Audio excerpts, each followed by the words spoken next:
Have you ever wondered how close you've come to danger without even realizing it? At Shivering Vault, we take you there, one story at a time. But before you drift off, consider liking this video, commenting where you're watching from and at what time, and subscribing to keep these chilling stories coming. Now, let's dive into these unsettling tales.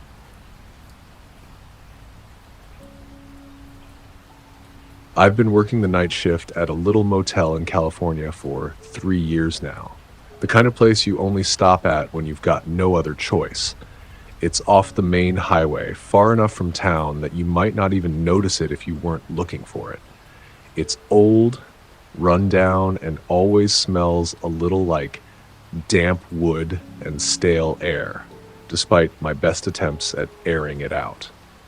The motel's been here since the 60s, but you can tell it's not seen much upkeep in the last few decades. The neon sign out front flickers constantly, buzzing like it's one bad storm away from short-circuiting. And the rooms, well, they're not much better. I've got a small office behind the front desk. The fluorescent light above flickers every now and then, but it's enough to keep the place lit. The walls in the office are bare except for a calendar, the kind you get free from the gas station, and a little plastic clock that ticks loudly, almost nervously. It's just me most of the time. The rest of the staff works during the day, and I come in when the sun goes down. I've grown used to the quiet. I don't mind it. Actually, I kind of like it. At least there's no pressure. No one's here for long, and it's always pretty much the same routine. Most nights, I just sit behind the desk, scrolling through my phone, checking the security cameras on the monitor, or flipping through old magazines left behind by previous guests. The motel isn't exactly a hotspot, but we do get the occasional traveler, truckers passing through, people looking for a place to crash after a long drive, or some folks who just need a bed for the night, no questions asked. There are always a few cars parked outside under the dim light of the street lamps, their headlights casting long, eerie shadows on the cracked pavement. There's something about the stillness at night that can make the smallest sound feel loud, even terrifying. A car door slamming, the distant howl of a coyote, stuff that you wouldn't think twice about during the day suddenly feels ominous. But that night was different. It was a Thursday, and like most Thursdays, the place was nearly empty. There were 2 cars in the parking lot, one of them a dusty sedan, and the other a beat-up pickup truck. I was sitting behind the desk, trying to stay awake, when the door suddenly flew open. The chime of the bell above the door echoed through the empty lobby like a jolt of electricity. I looked up to see a woman standing there. She was in her late 20s, maybe early 30s, with wild, tangled hair that looked like she'd been running her hands through it in frustration. She was wearing a gray hoodie and jeans, both of which were a little too worn, like she'd been living out of them for a while. She had a look of absolute panic on her face. Her eyes were wide, her breath ragged, as if she'd been running for miles. "Please," she gasped, practically stumbling toward the desk. "Please, I need a room. Someone's following me." Her voice cracked, and I could tell she was barely holding it together. Please, I don't know what to do." I froze for a second. It's not every day someone bursts through the door like that, especially not in a place like this. The whole situation felt off, but I didn't have much of a choice. I had to stay calm. "Hey, it's okay," I said, trying to sound reassuring, though I wasn't sure I believed it myself. I stood up quickly, my legs feeling shaky beneath me, and grabbed the key to one of the rooms. "We've got a room available, room 8 in the back. It's yours for the night." Her eyes darted toward the window, and she took a step back like she was about to bolt. I could see her hands shaking as she gripped her purse tightly, her knuckles white. I saw the same car behind me for miles," she said, voice trembling. "Every time I turn, it turns. I don't know who they are, but they're following me. I don't know what to do. Please just let me stay here. Just for tonight." I hesitated, trying to figure out if she was just an over-anxious traveler or if there was something more to it. But she seemed so real, like she wasn't lying. "Room 8, I repeated, trying to keep things calm. "It's safe. Just take the stairs in the back and you'll be right there. Everything's fine. Just lock the door behind you." She nodded quickly, almost too quickly, and grabbed the key from me with a shaky hand. She didn't say another word as she turned and practically fled out the door, moving fast, almost too fast for someone who seemed out of breath. I watched her go, my mind racing. There was something about her, something unsettling in the way she was looking around, like she was convinced someone was right on her heels. I didn't know what to do. I wasn't a cop, and I wasn't about to get involved in something that wasn't my business. But I had the strangest feeling that something was coming. I couldn't explain it. Maybe it was the desperation in her voice, or the way she looked around like someone was just about to burst through the door behind her. Whatever it was, it set my nerves on edge. I went back to the desk, my eyes glued to the monitor. I checked the security cameras. Nothing unusual, just the same empty parking lot and the shadows of the trees swaying in the wind. Still, I couldn't stop thinking about her, and I decided to call the police just in case. But before I could pick up the phone, the door swung open again. A man stepped inside. I don't know what it was about him, but the second he walked in, I felt the hairs on the back of my neck stand up. He was tall, maybe around 6 feet, wearing a dark jacket, jeans, and boots. His face was hard to read. He wasn't looking at me, didn't even seem to notice I was there. He walked straight past the desk and toward the back of the lobby, but when he glanced at the door leading to the stairs, I felt a cold knot form in my stomach. He was here for her. I didn't know how I knew it, but I did. He didn't belong here, and he wasn't supposed to be in this motel at all.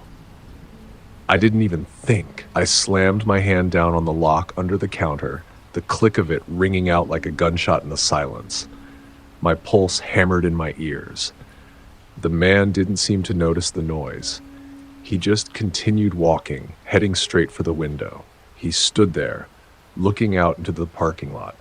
I could barely make him out in the dim light, but I could tell he was waiting for something, or someone. I grabbed the phone, my hand shaking. I dialed 911. My throat was dry, and I had to force the words out. "There's a man here. He's following a guest. He's in the lobby right now," I said in a low whisper. "I think he's dangerous." The operator tried to keep me calm, asking for details, but I couldn't focus on her words. The man was still at the window, staring out like he was waiting for something, like he knew something I didn't. Then, without any warning, he turned and walked to the door. My heart stopped. He didn't look at me. He didn't say a word. He just stood there, his hand on the door handle, staring at the outside. I didn't know what to do. My hand was still on the phone, but I didn't know if I should make a run for it or just stay where I was. For what felt like hours, he stood there. He never spoke, just stood. I couldn't move. Then, without a word, he turned and walked out of the building. Just like that, he was gone. No noise, no drama, just gone. I didn't know what to do. I didn't know if I should follow him or call the police again. The woman never came out of her room. I didn't know if that was a good thing or a bad thing. I checked the security footage. The man had walked around the parking lot for nearly an hour, pacing back and forth. It was like he was looking for something or someone. But then, just like that, he disappeared into the night. When the police arrived, they found nothing. No sign of the man. The parking lot was quiet, the streetlights casting long, eerie shadows, but there was nothing unusual. They checked the security footage, but it was like he had disappeared into thin air. The footage wasn't clear enough to make out his face. His figure was distorted in the dim lighting, his face obscured by shadows. It didn't help us at all. The police turned to the woman then, asking her a series of questions. "How long do you think he followed you?" one officer asked. Did you notice anything strange about the car? How many times did you see him?" The woman shifted uncomfortably, her eyes darting between the officers and the floor. I I don't know," she stammered. "Maybe an hour?" I wasn't really paying attention at first, but when I realized, I thought I was just being paranoid. Her voice was shaky, and she avoided making eye contact with anyone. The officer pressed further. "Did he try to make contact? Did he pull up beside you or try to talk to you?" She shook her head quickly, her fingers tightening around her purse strap. "No. I never saw his face clearly. It was just the car, the same one. Every turn I made, it followed. But no matter how many questions they asked, they didn't get any solid answers. There was nothing substantial for the police to work with. No clear description of the man. No clear sign of anyone following her. It felt like a dead end. The woman checked out early the next morning, no mention of the events from the night before. She handed me the key, gave me a quick, nervous smile, and left. It was as if the whole thing hadn't happened at all. The police couldn't figure it out. They didn't think much of my story, brushing it off as just another weird, unsettling incident. They probably thought it was just some strange, anxious traveler who'd let her imagination run wild. But I knew what I saw. I knew that man had been there. I could still picture his figure pacing outside the window waiting. I still work the night shift at the motel, the same old routine. The place stays mostly quiet, but I can't shake the feeling that something is still out there, something lurking just beyond what we can see. Watching. Waiting. If you're ever driving through California in the middle of the night, be careful, because sometimes the things you think are just your imagination, well, they might just be real.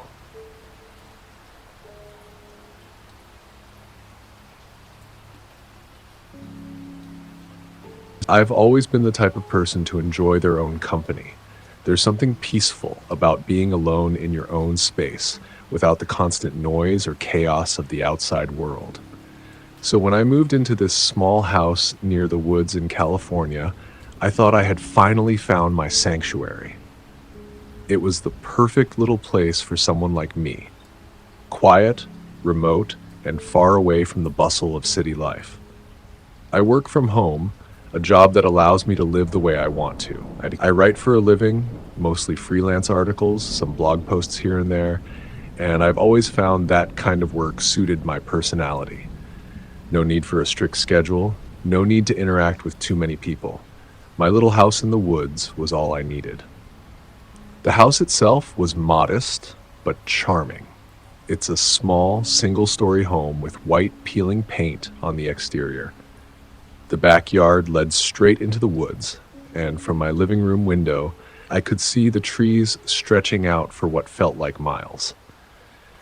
In the evenings, when the sun set behind the thick canopy of pine trees, the shadows would grow long, casting a strange, eerie glow over everything.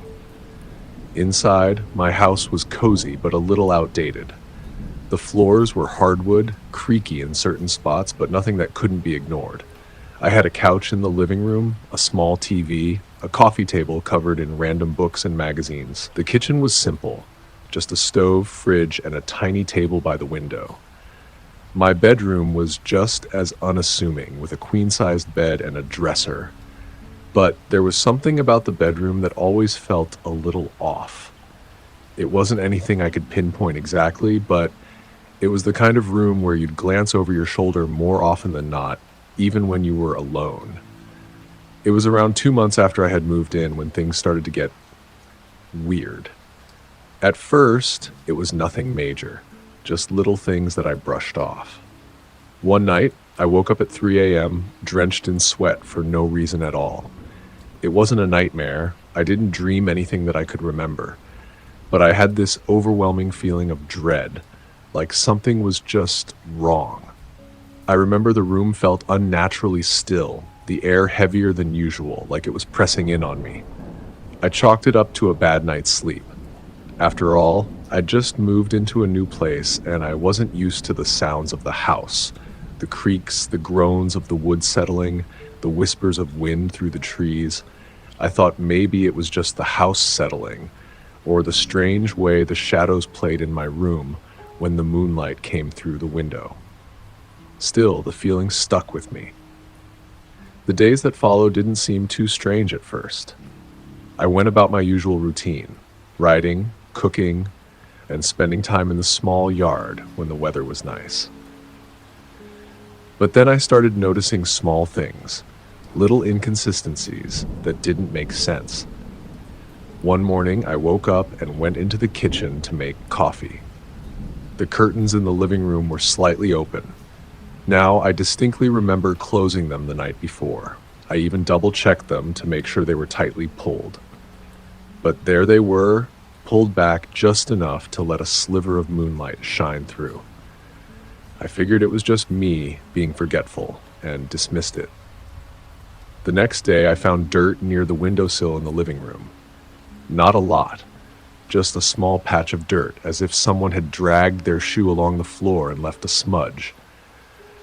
I hadn't gone near that window in days, so how could it have gotten there? It was the little things that started to pile up. Nothing too big, but enough to make me question my own memory. The curtains would be open again, just a little. The door to the back porch would be unlocked when I was sure I'd locked it before bed. Once, I found my favorite mug moved from the kitchen counter to the living room table, but I hadn't touched it. And then there was the strange scraping sound late at night, just faint enough that it could have been my imagination, but loud enough to wake me up from a dead sleep. I started to feel paranoid. It wasn't just the weird occurrences, but the feeling of being watched. It was like a presence was always there, lurking in the corners of the house, waiting for me to acknowledge it. I couldn't shake the sense that something was out there, something that didn't belong. A few weeks later, I decided to take a step I never thought I would. I installed a motion-activated camera outside, aimed at my bedroom window. I wasn't sure what I was expecting to catch, but I felt like I needed to know if something was really going on or if it was just my overactive imagination. The camera wasn't fancy, just a small, inexpensive one I found online. It didn't have a huge range, but I figured it would at least give me peace of mind if I was just being paranoid. I left the camera running for a few nights. I went about my usual routine, hoping that nothing strange would happen, but dreading the idea of what I might find. I almost didn't check the footage. I didn't want to know if I was imagining things or if there was something truly unsettling going on. But one morning, I finally gathered the courage to go through the footage. I didn't know what I was hoping for, but I wasn't prepared for what I saw. The first night, the footage was fairly uneventful. I had fallen asleep around 11 p.m. and the camera captured the stillness of the night. But then, on the second night, the image changed. Around 2:30 a.m., a figure appeared outside my bedroom window. The camera was far enough away that I couldn't make out details, but I could see the shape clearly enough. A man, standing, just staring into the window, unmoving. My heart stopped. I had no idea who this person was. I hadn't heard anything. No footsteps, no rustling of leaves, nothing. He just stood there, motionless, staring in through the glass. But what made my blood run cold was what happened next. The man didn't just stop there. He moved around the house. I could see him through the camera, walking toward the back porch where I knew the door had been unlocked the night before. The camera didn't catch him entering, but the motion detectors in the hallway picked up something else. At 3 a.m., the doorbell rang, softly, like a tap at the door. It wasn't until I watched the footage from the following days that I realized the horrifying truth. The man wasn't a stranger. He'd been inside my house before. There were small, subtle things that I hadn't noticed. A single chair slightly moved out of place, a discarded sock on the floor near the window where I'd never left one, the subtle disruption of dust in the hallway. The worst part? The last piece of footage. That night, after I had gone to bed, the man reappeared. But this time, he didn't just stare. He touched the window, his fingers slowly dragging down the glass, leaving faint streaks. I couldn't move. I couldn't breathe. The camera picked up something else too, footsteps inside the house. They were faint, as if someone had been walking quietly through my rooms, careful not to make a sound. My stomach dropped as I realized that the man had not only been outside the window, but had entered the house as well. I never saw him again. I called the police the moment I watched the footage. I was so shaken I could barely hold the phone. When they arrived, I showed them the video of the man standing outside my bedroom window, then walking around the house, clearly caught on camera. They didn't dismiss it as a figment of my imagination like I feared they might. They seemed just as concerned as I was. They combed the area around my house, checked the woods, and even tried to search the nearby roads for any signs of the man. But after hours of searching, they found nothing. No footprints, no signs of someone lurking around. They said that it looked like he had been on foot. They couldn't find a trace of the man anywhere. And that's when they told me something that made my stomach twist. There was nothing they could do. Without evidence of a crime, there's not much we can act on, one officer said. We'll keep an eye on the area, but if he's gone, he's gone. Just stay vigilant. I felt so helpless. I kept replaying the footage in my head. How could he just disappear like that? I was left alone with the awful truth. Someone had been in my house. Someone had been watching me, and there was no explanation. They gave me the number to a private investigator if I wanted to take matters into my own hands. But honestly, I didn't know where to begin. It felt like no one could help. I couldn't stay. The house I had once thought of as my peaceful retreat now felt like a cage.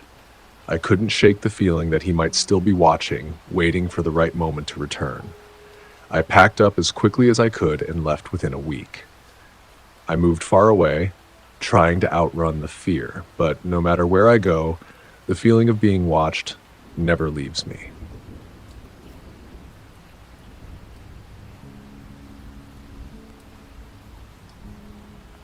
My name's Kyle, and I work as a bartender at a pretty small dive bar. It's the kind of place you wouldn't even look twice at if you drove by. Dim lights, neon signs flickering, dark wood, and old stools.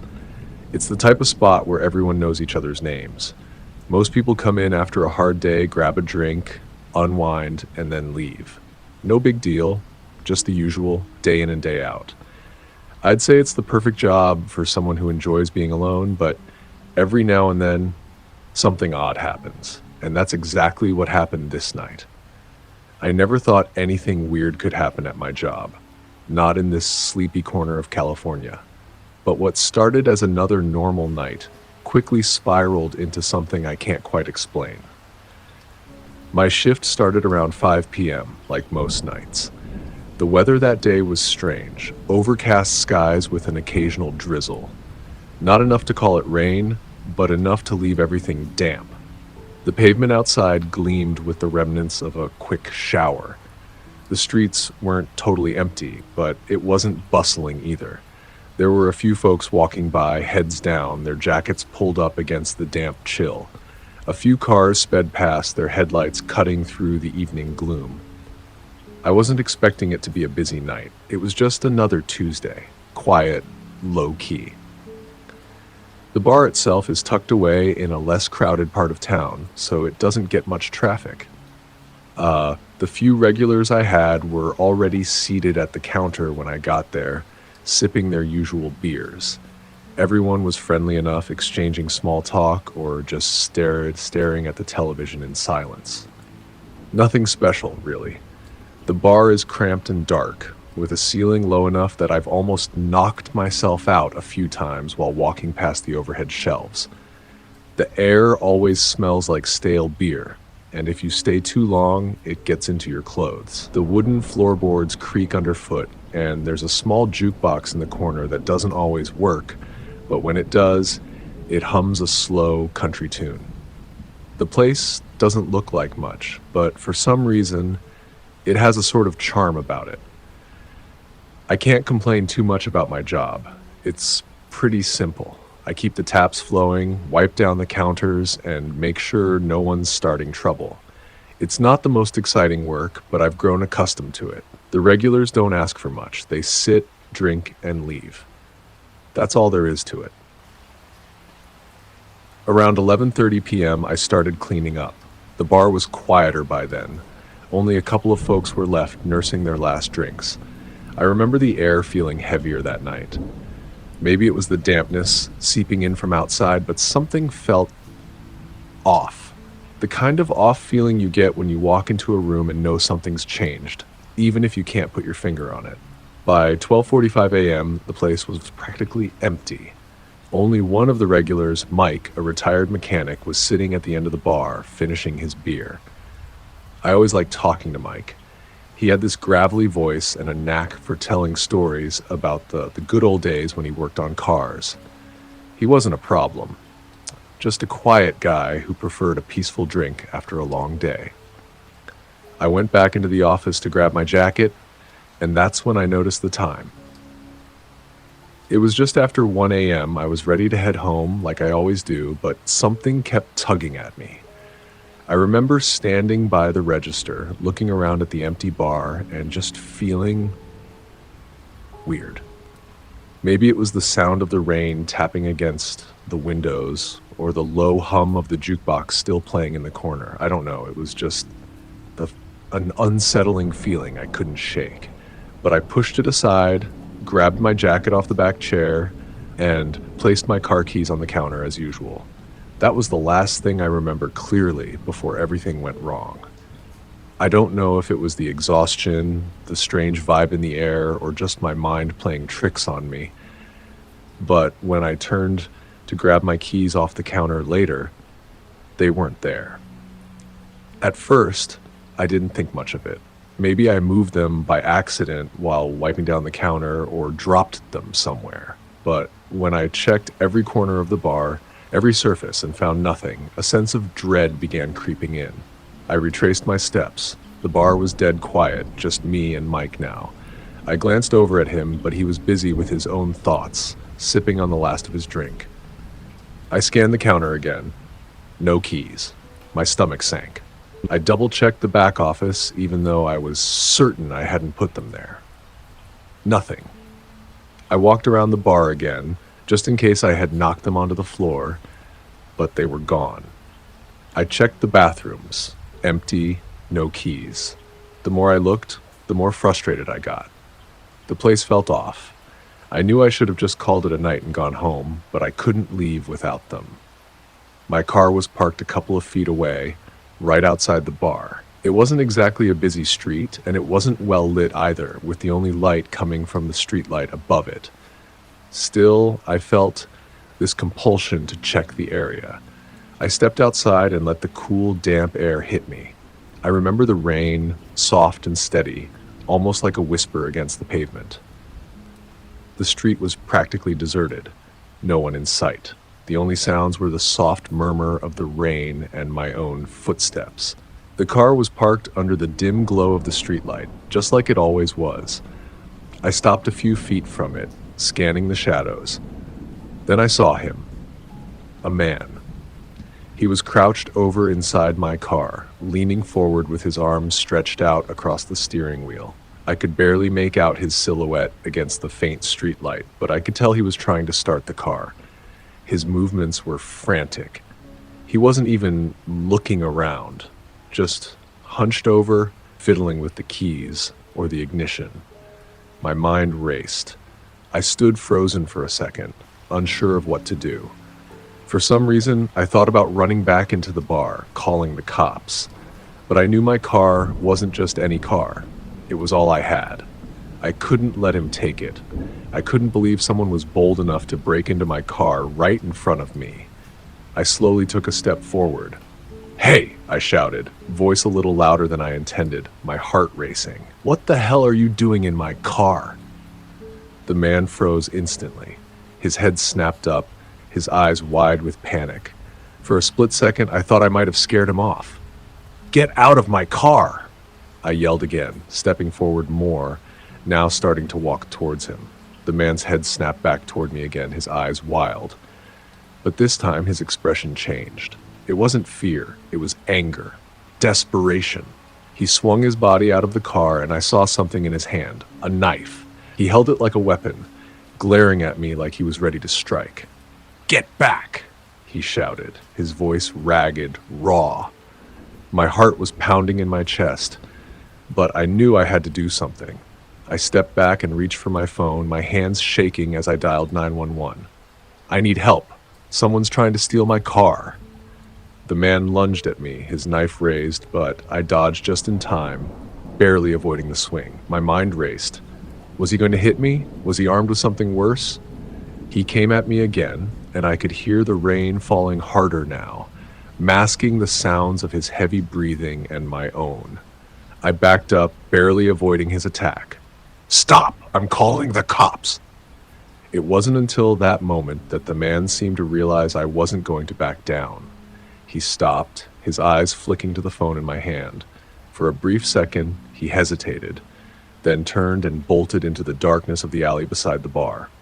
I heard his footsteps pounding against the wet pavement until they faded into silence. It felt like I stood there for an eternity, my heart still hammering in my chest. I hadn't been hurt, but I felt a strange mix of relief and fear. The police arrived not long after, taking my statement. They looked around but couldn't find any trace of the man. No surprise there. I couldn't shake that feeling, though. The whole thing was too strange. Why had he targeted me? I haven't been able to get that night out of my mind. I keep thinking about what might have happened if I hadn't been there, if I hadn't caught him in time. I don't even want to think about it. I still go to work every night, but it's different now. I always double check everything, and whenever I leave, I can't help but feel like someone's watching me, just waiting for the right moment to strike.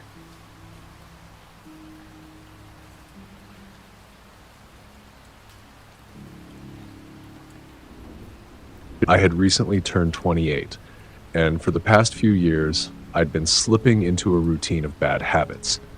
I worked a desk job at a small marketing firm, sitting behind a computer screen for hours on end. My work wasn't particularly demanding, but it left me feeling tired and sluggish. Most days, I just went home, plopped down in front of the TV, and ordered takeout.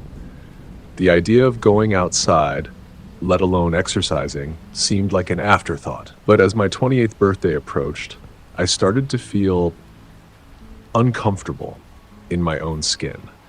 I'd gained weight over the past few years, and it wasn't just the number on the scale that bothered me. It was the way my body felt, the way I couldn't keep up with my friends during casual outings, or the way I'd run out of breath after climbing a few flights of stairs.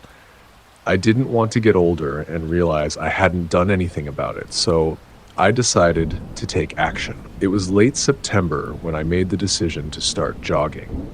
I remember that day so clearly. The sun had set, and I was sitting at my kitchen table, looking at my phone, scrolling through fitness blogs for tips on running. The sky outside my window was that deep indigo color that comes with dusk, and the soft golden light from the kitchen light illuminated the wood cabinets and the small potted plant I'd been neglecting for weeks. I had an old, dusty pair of running shoes buried in the back of my closet, so I decided to give it a go. I wasn't expecting much, honestly. I didn't even make it a full mile the first time I tried, and I felt like I was dying by the end of it. But somehow, the struggle felt good. It felt like I was doing something, anything, to break free of the inertia I had been in for so long. The first few nights were hard, but I kept at it, trying to make running a habit. The neighborhood where I lived was quiet, the kind of suburban area where everyone knew everyone. Most of the houses were two-story affairs, with neat lawns and well-maintained gardens. The streets were lined with thick trees, their branches hanging over the sidewalks like protective canopies. The homes were spaced far enough apart that you couldn't hear much from one to another, and the only sounds at night were the occasional car passing by and the rustle of leaves in the wind.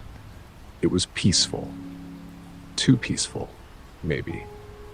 I'd start my jog around 9 p.m. after a quick dinner.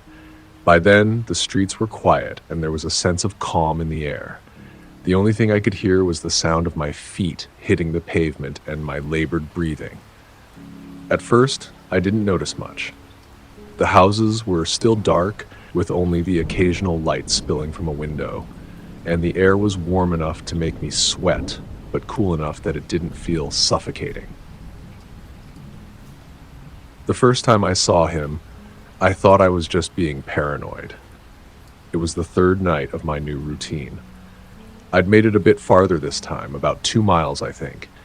I was heading down the street, the familiar rhythm of my feet on the concrete accompanying the soft whoosh of air as I ran. The streetlights flickered overhead, casting pools of yellow light on the pavement. It was a typical night. Nothing seemed off. But then, as I passed one of the street corners, I saw him. He was standing there in the shadow of a tree, a figure cloaked in darkness. He was wearing a long hooded jacket, the hood pulled low over his face. I couldn't see his features, but there was something about him that felt wrong. The way he stood still, unmoving, as though he was waiting for something or someone.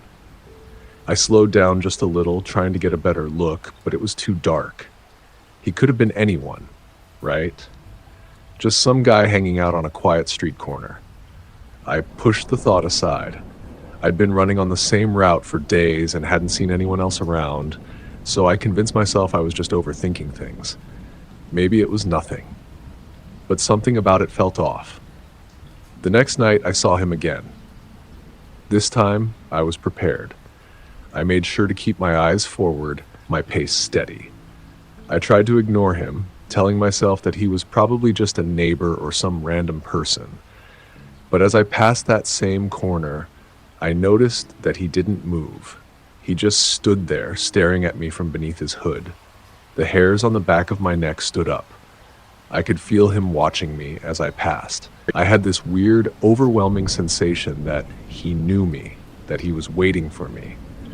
I quickened my pace. I could hear the pounding of my feet on the pavement, but in my ears it was drowned out by the thudding of my heart. The third night was when I really began to feel uneasy. The man was still there, standing at the same corner. But this time, I didn't just feel watched. I felt hunted. I didn't stop to look at him this time. I just kept running, the anxiety bubbling up in my chest like a boiling pot. The next few nights blurred together. He was always there. At first, I told myself it was a coincidence. Maybe it was just some late-night wanderer, or maybe he lived in the house at the end of the street. But the more I saw him, the more it felt like he was waiting for me. I started changing my route, trying to avoid that street corner altogether. But somehow, every time I ran, I couldn't escape that feeling of being watched. And every time, the figure was there, lurking in the shadows. Then, one night, after nearly a week of seeing him every time I ran, I went out for my usual jog, expecting to see him at that corner. But this time, he wasn't there. At first, I felt relieved, but something about the emptiness, the quietness of that corner, unsettled me even more. I kept running, trying to push the thought of him out of my mind, but that nagging feeling like something was wrong clung to me like a shadow. And then I heard it, the sound of footsteps, soft, slow, deliberate. They matched the rhythm of my own. My heart skipped a beat. I glanced over my shoulder. Nothing. But I could still hear them, right behind me, moving in sync with me. I picked up the pace, but the footsteps kept following, never gaining on me, but never falling behind. I wasn't sure if I was imagining it or if it was real light, but I couldn't stop. I needed to get home. The feeling of dread was overwhelming now. I turned onto my street and spotted my house in the distance, but the footsteps were still there, still following. I didn't dare look behind me again. I just ran faster. My heart was in my throat. My legs burned, and I felt like I was about to collapse. The sound of my footfalls grew louder, and then, just as I reached my front door, I sprinted up the steps and fumbled with my keys. I finally got the door open and slammed it shut behind me. I locked it as quickly as I could, pressed my back against the door, and tried to catch my breath. My entire body was shaking. I didn't know what to do.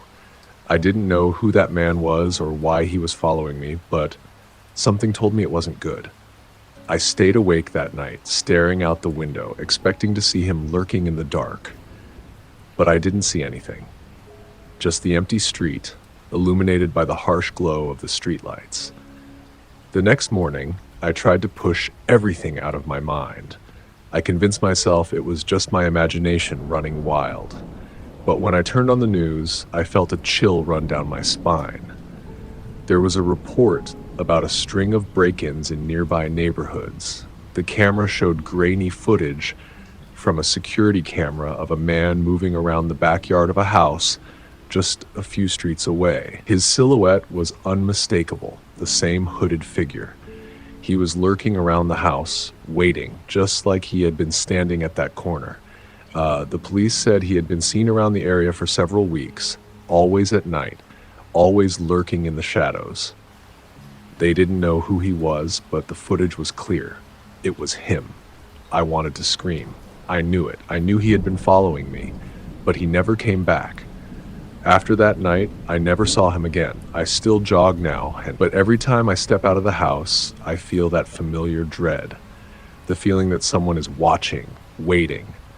I'm not sure I'll ever be able to shake it, and I'll never forget the way he looked standing in that corner.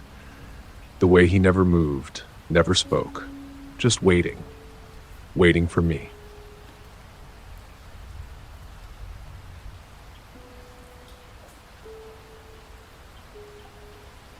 I never thought I'd be telling this story. I mean, I've told a lot of stories in my life, things that have happened to me, to friends, or just random anecdotes that I've heard.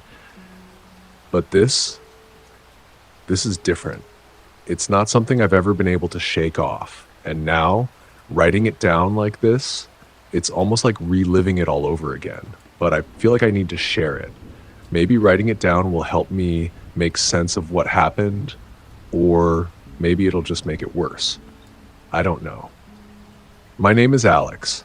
I'm a 32-year-old freelance photographer, and I spend most of my time either in the city working on projects or out in nature trying to capture something beautiful, the kind of moments that take your breath away.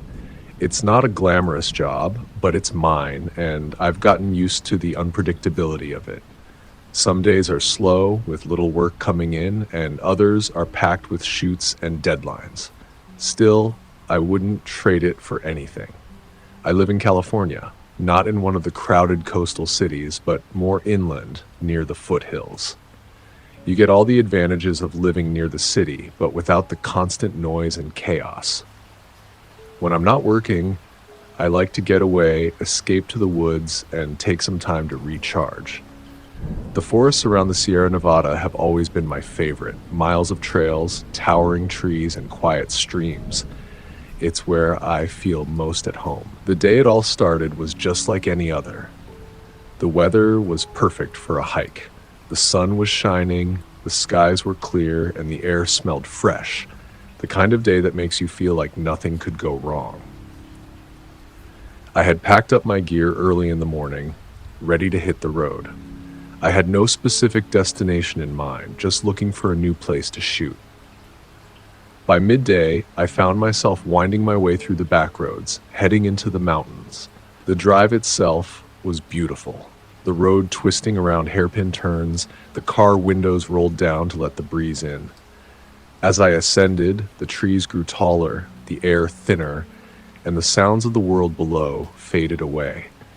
I felt the familiar excitement of being far from the nearest town, but with a twinge of something else I couldn't quite place.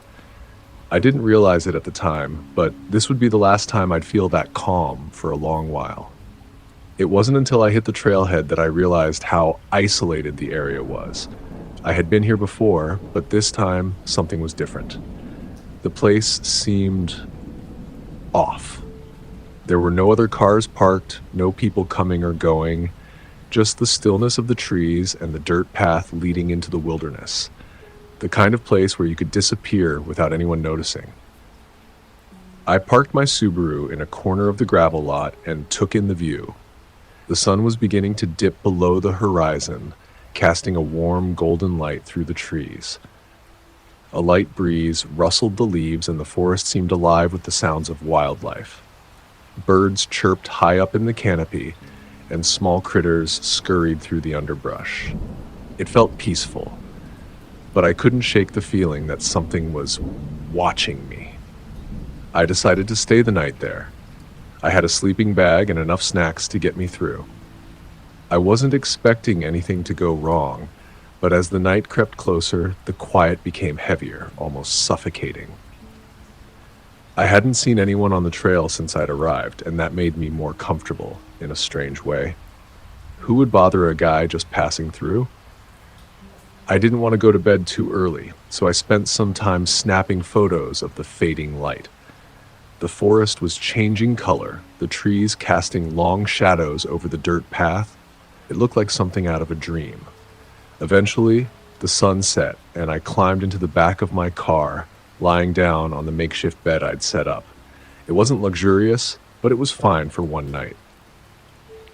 The back of the Subaru wasn't the most spacious, but I had enough room to stretch out. I cracked the windows to let in some air, a mistake I would regret later, and settled in for what I thought would be a peaceful sleep. The air grew cooler as the hours ticked on. I found myself tossing and turning, unable to fully relax. The silence outside felt unnatural. Normally in the woods, there's some kind of sound, the wind, the creatures, something to tell you that life is continuing around you. But this night, nothing. The only sound I could hear was the occasional creak of the car as it shifted slightly on the uneven gravel, and the rhythmic beat of my own heart in my chest. Around midnight, I finally managed to drift off into a light sleep, but it wasn't long before I woke again. At first, it was the feeling of being watched. I couldn't explain it, but it felt as if something was right there, hovering just outside the window. I didn't want to look, didn't want to confirm the sensation, so I kept my eyes shut and tried to ignore it. That was when the tapping started. It was so faint at first that I thought it might just be the wind, or maybe a small branch brushing against the side of the car. But as the seconds dragged on, I realized it wasn't a random sound. It was a rhythmic, deliberate tapping. The sound seemed to come from the passenger side window, just out of my line of sight. I held my breath, staring into the dark, waiting for it to stop. It didn't. It continued, and then, as if the tapping was a signal, the car suddenly shifted. Someone was trying to open the door. My heart slammed into my chest. I didn't move. I didn't breathe. I had to figure out what was happening, but I didn't want to make a sound. My thoughts raced. Was it a hiker who had lost his way, a ranger checking the area? But then I realized something. I had been alone on that trailhead since I arrived. I reached over slowly, my fingers trembling as I gripped the door handle. I didn't know what to do. I didn't know who was out there. All I could hear was the sound of the door handle clicking, the faint scrape of metal on metal as the person outside tried to open it. My breath caught in my throat. What if it wasn't a hiker? What if it was someone else? For what felt like forever, I just lay there pretending to be asleep, barely daring to move. And then, just as suddenly as it had started, the tapping stopped. I thought maybe it was over. Maybe the person had given up. But no. Then there was a soft thud on the roof of the car. The kind of noise that made every hair on the back of my neck stand up. It wasn't a branch falling or something that could be explained. It was a deliberate thump, like someone was standing. I didn't know what to do. I felt completely helpless. My mind screamed at me to drive away, but my instincts told me that would only make things worse. Whoever was out there knew I was inside. I stayed still for what felt like an eternity. The world outside the car felt suffocating, closing in. I couldn't hear anything except the pounding of my heart in my chest. The minutes stretched into hours, each one more agonizing than the last. My brain was spinning, trying to come up with a plan. I couldn't just wait around to see what happened next. Finally, the footsteps on the roof stopped, and I heard the sound of leaves crunching as the person moved away. This was my chance. I didn't wait a second longer. I shoved the car into drive, slammed my foot on the gas, and sped out of there. The tires skidded against the gravel, the car jerking to the side as I tore through the dark forest. I couldn't look back. I didn't care. I just needed to get away. I didn't stop until I reached the nearest town, which was hours away. By then, the fear had given way to sheer exhaustion. I parked in a small gas station and sat there, staring at the dashboard, wondering if what I'd experienced was even real. But it was real. It happened. And now when I think back on that night, the one thing that haunts me most is the fact that I never saw who was out there. I never saw that person. I still don't know who or what it was, and I don't think I ever want to know. I'll never go camping alone again. I can't. I don't know if it was a random person or something worse. But I know this, sometimes the most terrifying things aren't the ones you see. They're the ones you never get the chance to see.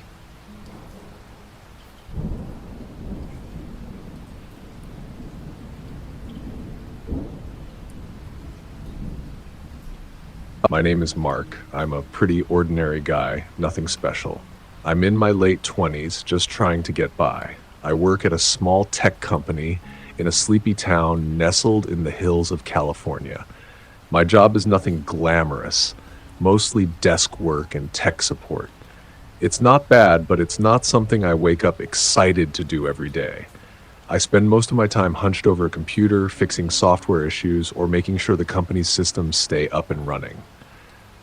I'm single, live in a small, one-bedroom apartment that's starting to feel more like a prison than a home. There's nothing exciting in my life. Weekdays are spent at work, and weekends usually consist of binge-watching shows or hiking around the local trails. I've always loved the outdoors, especially the nearby woods. They're peaceful, away from the noise of the city, and offer some much-needed solitude after a hectic week. My apartment is small but cozy. The walls are beige, a little worn from the years of paint chipping away. I have a brown couch that's seen better days and a small wooden coffee table that holds a stack of old magazines I haven't gotten around to reading. The kitchen is basic, just a small fridge, a stove, and a sink cluttered with dishes. The bedroom, though, that's where I spend most of my time. A single bed tucked against the far wall, a nightstand with a lamp, and a few pictures of nature on the walls to remind me of the forests I love to walk through.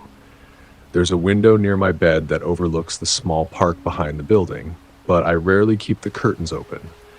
It's not that I have anything to hide, it's just, I don't know. I like the dark. It's comfortable. The shadows give me a sense of security that daylight can't. Anyway, it was one of those usual days when everything felt like it was moving in slow motion. The kind of day where time drags and every minute at work feels like an hour. I was sitting at my desk, staring blankly at my computer screen, trying to finish a report that was due by the end of the day. I had my headphones in, playing some ambient music to help me focus, but it wasn't working. My mind kept wandering. I was ready to leave as soon as the clock hit 5 p.m. The sun was still out, but it was already beginning to dip behind the mountains. I didn't have anything planned, just the usual, maybe a walk through the woods. It had been a stressful week, and I knew the solitude would help clear my head. I gathered my things, slipped my jacket on, and stepped out into the cool evening air. The walk home from the office was normally uneventful. I'd usually follow the same old path through the forest, a shortcut that shaved a good 10 minutes off my walk. It wasn't a proper trail, but the path was worn enough to make it easy to follow. The trees were tall and dense, and the thick branches overhead filtered the light, making the woods feel like a whole different world compared to the open streets of the town. This particular evening, though, felt different. I didn't think much of it at first. I walked down the quiet street, past the houses that line the neighborhood, the warm glow of lamps spilling out through windows. But once I reached the edge of the woods, a sense of unease started creeping in. Maybe it was the fog. It rolled in fast, thick, and heavy like a blanket swallowing the trees. The temperature dropped as well, much colder than it had been earlier in the day. It felt like a sudden shift in the air. The sun had barely set, but the forest was already shrouded in shadows. I had walked this path 100 times, but tonight, something about it felt wrong. The path was still familiar, the same winding trail with overgrown plants brushing against my legs, but the quiet, it was too quiet. The wind, usually a constant rustle of leaves, had died down. Even the distant chirps of birds seemed muffled. It was the kind of silence that was almost unnatural, if you know what I mean. The deeper I walked, the darker it became. The trees, ancient and towering, loomed overhead like silent giants, their gnarled branches twisting and turning in the dimming light. The ground was soft with fallen leaves, and I could hear each step I took. The sound of my boots crunching through the dry foliage. I pulled my jacket tighter around my shoulders, trying to shake the growing discomfort. At first, I tried to brush off the feeling. It's just the fog, I thought. It's nothing, it's just the woods. But the unease didn't go away. It clung to me, making every step feel heavier than the last. I kept looking around, half expecting to see something moving in the shadows, but there was nothing. Just the trees, the silence. Then I heard it. A twig snapping in the distance. It was faint at first, almost like an animal, but as I kept walking, the sounds grew louder. The crunching of leaves underfoot, the occasional snap of branches breaking. I stopped in my tracks, my heart suddenly hammering in my chest. I turned around, my eyes scanning the path behind me, but there was nothing. The fog made it difficult to see clearly, but I couldn't shake the feeling that someone or something was out there, just beyond the reach of my vision. I stood there for a moment, listening. The silence returned, but only for a second. Then the noise came again, closer this time. It was unmistakable now. Someone was walking behind me, trying to be quiet, trying to keep their distance, but not quite succeeding. I started walking faster, my pace quickening, my breath caught in my throat. There was no one there, but the feeling of being watched only intensified. Every step seemed to echo in the stillness, and my heartbeat rang in my ears. As I walked, my mind raced. Who would be out here at this hour? The woods weren't exactly a place people casually walk through after dark. I tried to reason with myself. It was probably just another hiker, right? Maybe someone out for a jog or a camper. But then I couldn't explain the way the noises kept matching my steps, or the way they had started before I even realized I wasn't alone. By this point, I was nearly halfway through the woods, and the trees had become so dense that it was like walking through a tunnel of shadows. The air was thick with mist, and I could barely see more than a few feet in front of me. I could hear the person behind me again, this time closer, their footsteps unmistakable in the quiet. I spun around quickly, hoping to catch a glimpse of them, but there was nothing, just the trees, just the silence.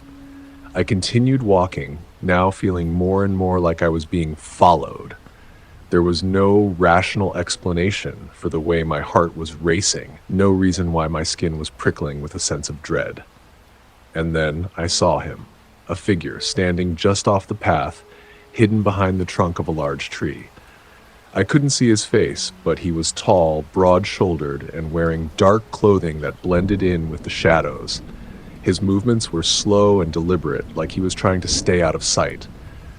For a moment, I thought I was imagining it, that it was just a trick of the light, but no. No. I was frozen. My breath caught in my throat.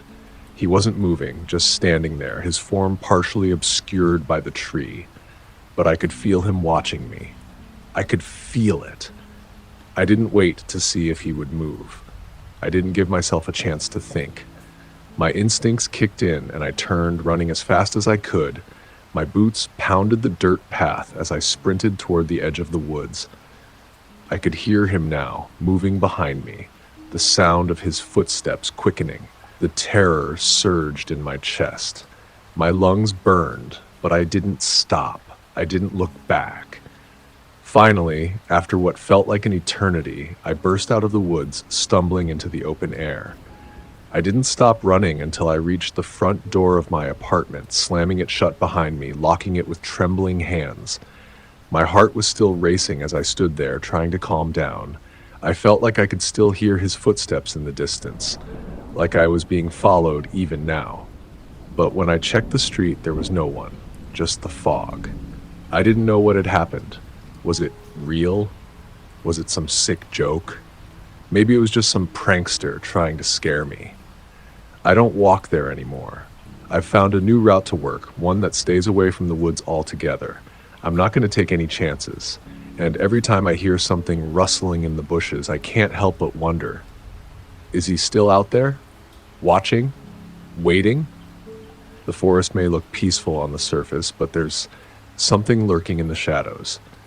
And I'll never forget that feeling, the cold, suffocating fear that comes when you realize you're not alone.